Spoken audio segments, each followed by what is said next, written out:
All right, I just want to kind of show what I was playing around with when it comes to building out um, from melodies. Uh, where to start here? I hope you can see the piano. So right now I'm just going to use a piano patch and like a flute.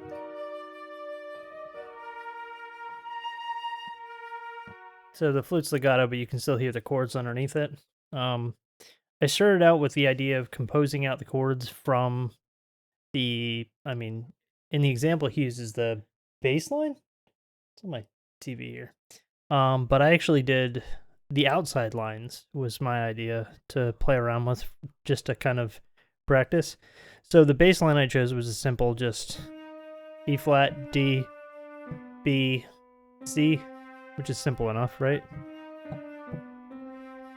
Um, and then the upper figure, since I figured it was going to kind of expand, is going to go upwards instead of kind of mostly heading down. So I actually start on the D against the E flat because I figured the other thing is starting out with that seventh is going to make it sound a little bit juicier and kind of give me a good starting point. So I've got that, and then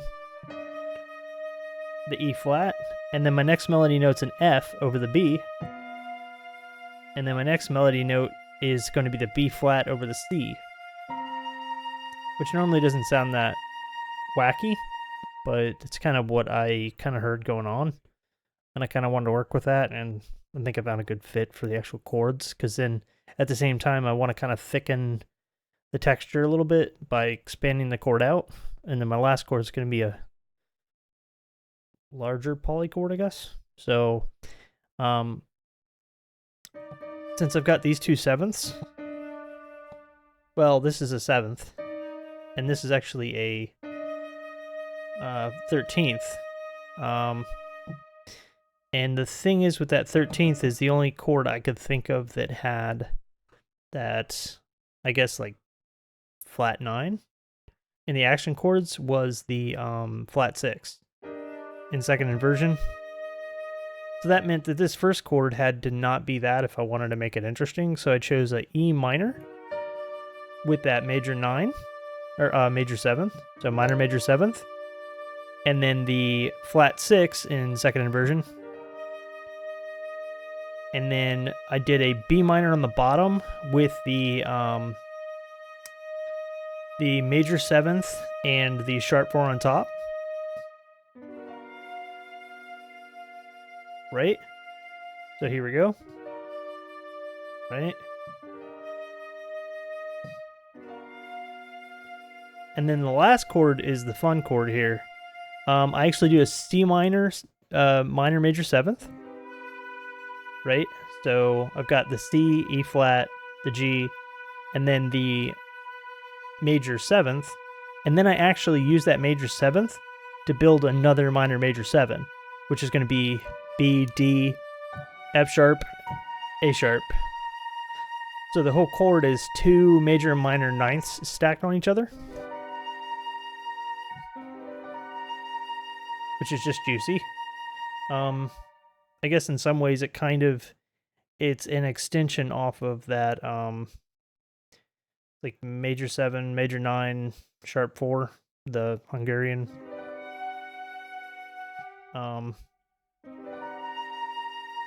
Right? But at no sense do you get anything like, there's not like a C minor 7th here or anything, even though the B flat's on top, because that could be easy.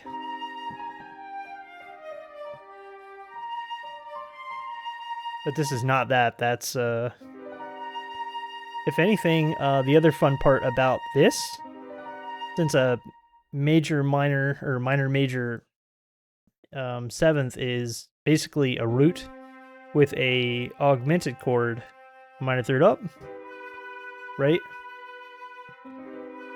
It's got that augmented chord, and likewise, since I'm doing that twice, a half step apart, right? Because D minor major 7 and then B minor major 7, that means these two augmented chords are a half step apart, which means we have a hexatonic scale hiding in here.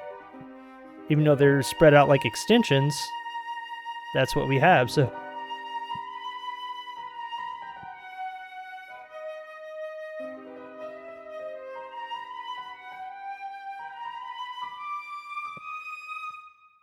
So that's the other fun part about that. So even though this little is kind of hexatonic, and this,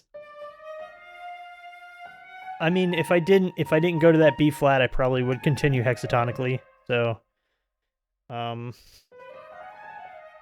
think having this B flat though just adds to it. So, right? Whoa.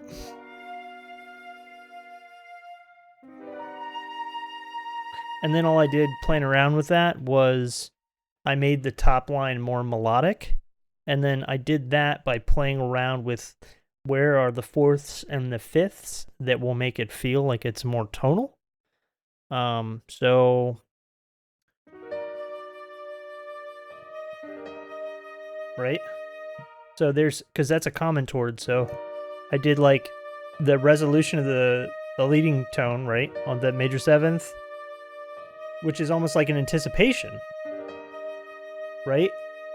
And then I go down to the B flat in the same chord with that from the flat six down to the B flat. So leading tone to the anticipation slash resolution, it's like double duty, and then down to that B flat, which is part of the chord. And the reason I'm doing that is because this, right, the leading tone down a fourth, that's like a fifth wise motion, and we're expecting,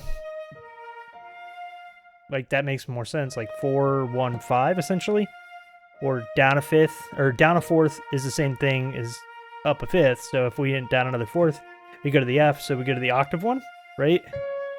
So down a fourth, down a fourth, up to the octave, in our melody note, and then I went up another fourth as an anticipation,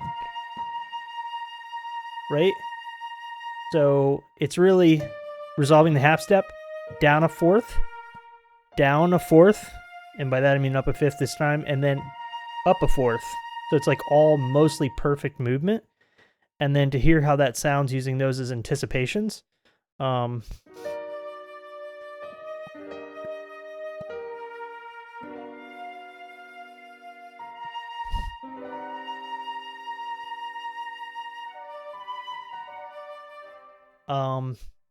so it sounds kind of cool like that. Just to make it feel more, I guess, Williamsy, I simply ham-fisted the chords in using strings patch over here. This is just violins, but I don't know. I don't have my template set up, so this is just the closest we're going to get to the sound. But you can see this anticipation slash resolution, down that fourth, up that fifth again as like a resolution.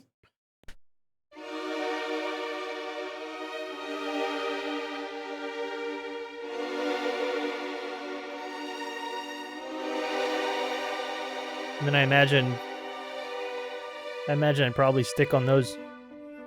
So I'd imagine I do like a,